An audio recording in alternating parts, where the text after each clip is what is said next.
So, ito na naman tayo. May bago na naman tayong pagkukwento.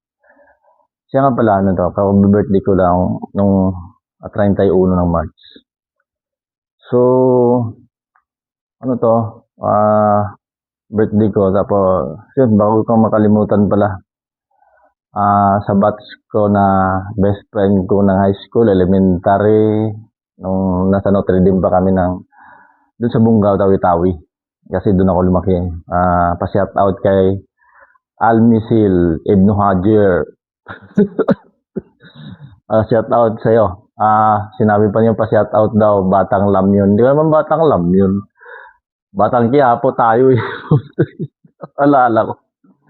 Alala ko ng banding natin, nagkita-kita mga bats sa Maynila, tapos nabasyal sa Quiapo. Hindi, nag-gimmick sa Quiapo, inabot na madaling araw, nag-video okay, gagaling yung kumanta. Sila Edrin Casuno, Alan Gambe, si Ramon sa Lapudid. Yun, ito. Tapos, yun. Nakwento ko lang, tapos, sa birthday ko lang kasi, pasalamat talaga ako sa birthday ko rin ngayon kasi last year. Yun. Nadisgrasya ako.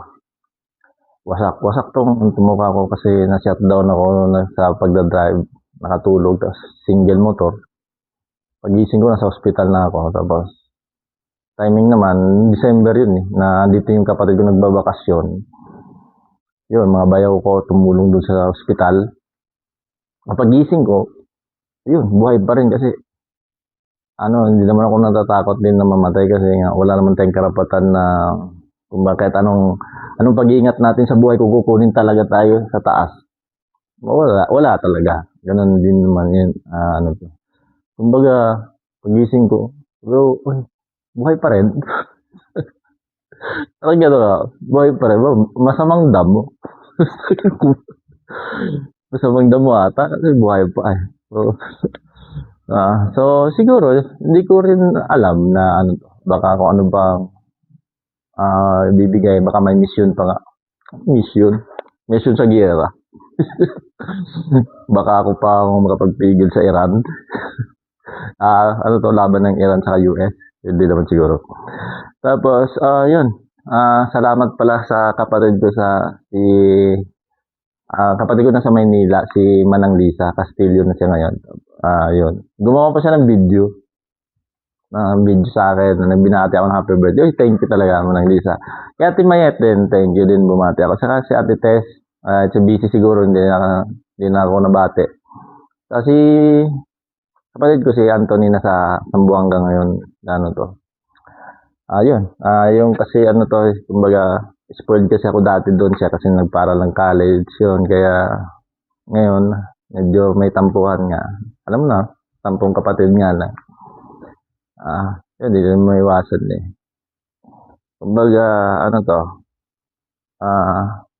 paabot ko lang din na talagang nagpapasalamat talaga ako din sa dati siya talagang sumusuporta sa akin sa pagka-college ko.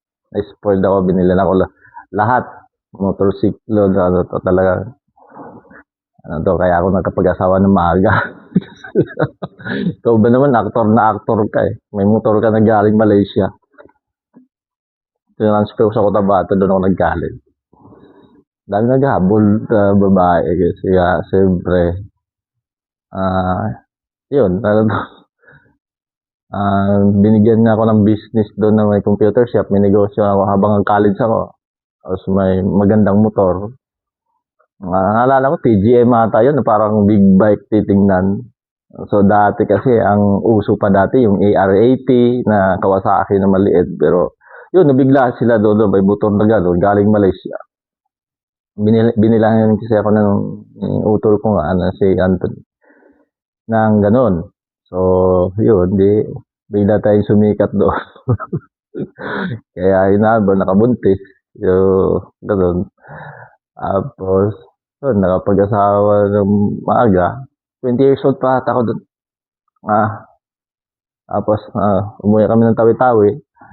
Kita naman siguro ng mga klase ko dati, yung mga batch ko. Siguro mga kaibigan ko dyan sa Tawi-Tawi. kita naman nila siguro kung anong ano. Yun ang buhay pala ng mga anak ko ngayon na nasa maayos na rin. Kumbaga nagtuturo sila ngayon all around sa Europe. Okay naman, masaya naman ako para sa kanila. Yung isa kasing ano to, anak ko, parang wala pa kaming komunikasyon, pero yung bunso na si Kiko, na rin, nag-asawa na rin, ang aga nag-asawa. No vertical pa ako nag-asawa, 20 years old siya. 70 nata, nakabuntis. Pero asawa naman niya ngayon. Kasama naman niya ngayon. Dalawa ng anak nila. Baga lolo na ako. Sabi ko, bilis mo dalawa ka na agad. Pero puro babae, hindi ko pa nakikita. Hindi pa naman niya dinadala dito na gusto ko nga magbakasyon dito. Secure o kaya ako magbabakasyon sa Bacolod. Nandito lang kasi sila sa Bacolod. Yun, parang hindi pa ako handa na makipagkita. Pero magchat-chat lang kami ng anak ko, nanghingi ng mga gano'n, allowance. Pagpadala naman tayo pa konti-konti. Pero yun nga hindi pa ako handa. Diba? Pag wala na siguro, baka dadalaw na sila sa akin. Pag wala na ako. Tapos yun, kung tatanong nyo kung ilang taon na ako, sasabihin ko na 19 na ako noong March 31. 19. Kumbaga, naintindihan nyo na yun. Kumbaga sa tita ko pag tinatanong how old are you, sasabihin nun, next question please. Kumbaga bawal tanongin ng edad, sa itsura mo na lang titingnan kung ilang taon ka na, diba? Parang gano'n na. Tapos, yun lang, napakwento ako. Tapos yung kanina, kakakumpisa ko palang gumawa ng video na ganito, naman nagkukwento-kwento. Sabi ko gano'n, ang dami na nag-views. Umabot agad sa 3 oras, umabot agad ng 1.5 ata. Dati kasi, gumagawa ako ng video na kumbaga, puro edit lang, AI halos pinapagalaw ko, boses, na tapos, ang views siguro mga sa isang buwan, nasa 200 lang. Sabi ko, parang may mali. Ano kaya? Siguro, siguro na hindi naman ako nagko-content humahabol pa na monetize na sasahuran ka ng Meta. Alam mo naman si Meta. Matinik din. Marupol din. Pagka malapit ka ng sasahod, bibigyan ka ng dami, violation. Hindi ko pa naman nagawa yun, pero sa mga iba, mga vlog na nagkukwento. Tapos, sa akin naman, at least may kakwentuhan ako dito, kasi dati, lumalabas pa ako, gumagasto pa ako sa inuman, para may kakwentuhan lang, tapos, yun, wala namang kwenta. Ang makukuha ko kinabukasan, sakit sa ulo, kasi yung over, yung gano'n mapapasayan. Pero sa ganito, okay, enjoy na ako, na may kakwentuhan akong cellphone, tapos sa nakikinig, nagbo-view, social media, okay. Di at least, nalaman yung kwento ko. Kasi, siyempre, tayo naman lahat naman tayo may kwento May kwento tayo sa buhay na minsan wala tayong mapagkwentuhan. Kaya ako naman, wala naman dito yung tatay ko, nawala na nga sila, nandito ang tatay ko at nanay ko, wala na. Sino mapagkwentuhan ko? Tapos, dito sa bahay, mag-isa na lang ako, si tita ko, consular, nasa labas. Tapos nagbabakasyon lang sila dito. Sila ang patay ng bahay nito. Tapos nilagay lang ako dito sa caretaker na gano'n. Tapos yun, parang thankful din talaga ako. Tapos supportan nila pagkain, allowance. Tapos dito, kung sa ngayon hindi na ako masyadong nalabas na marang enjoy na ako dito sa buhay. Kasi na-enjoy ako sa pag-aalaga ng manok sa ngayon dito sa backyard lang. Plano kong gano'n, hindi naman sa naghahabol ako ng pera na gano'n. Kumbaga, magpapasuporta rin tayo sa gobyerno na gano'n, para maging livelihood.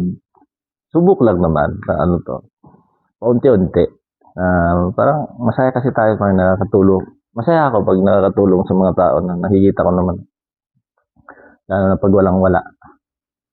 na ano 'to, yun. Yun ang siguro mission kaya buhay pa ako hanggang ngayon. Masamang damo mga masamang damo, siguro yun 'to. Tapos yun lang, siguro yun lang muna ang makukuwento ko sa ngayon. Sa susunod na lang kung may maisip na naman ng ganito at least nailabas ko ang kuwento ko. Bye muna sa ngayon.